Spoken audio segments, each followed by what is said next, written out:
হ্যাঁ বোন বল, কেমন আছিস? সকালের খাওয়া হয়ে গেছে? বৌমা, আমার পেটটা খুব ব্যথা করছে, গ্যাসের ওষুধটা একটু দেবে?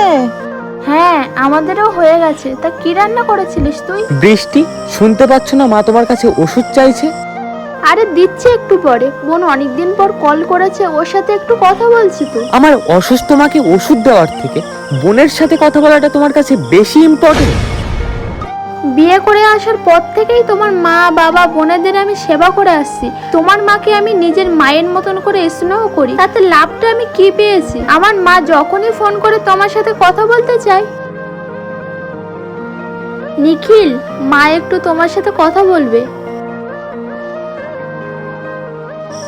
মাকে বলো আমি এখন ব্যস্ত, কথা বলতে পারবো না। নিখিল, তুমি তো নিজে কোনোদিন ফোন করো না, আর আমার বাবা মা ফোন করলে সবসময় তুমি কেন এমন করো? যেটা বলতে বলেছি সেটা বলো। বিয়ের আগে তো আমার মায়ের সাথে বেশ কথা বলতে, সবসময় মুখ থেকে মা ডাক ছাড়া তো আর অন্য কিছু বেরোতো না। তবে আজ কি হলো? স্বাদ তো ফুরিয়ে গেছে। কোনো স্ত্রী যদি তার স্বামীর বাবা মাকে দেখভাল না করে, স্বামীর খুব কষ্ট হয়, কিন্তু স্ত্রীর মা বাবার সাথে একটু ফোনেও তারা কথা বলতে পারে না।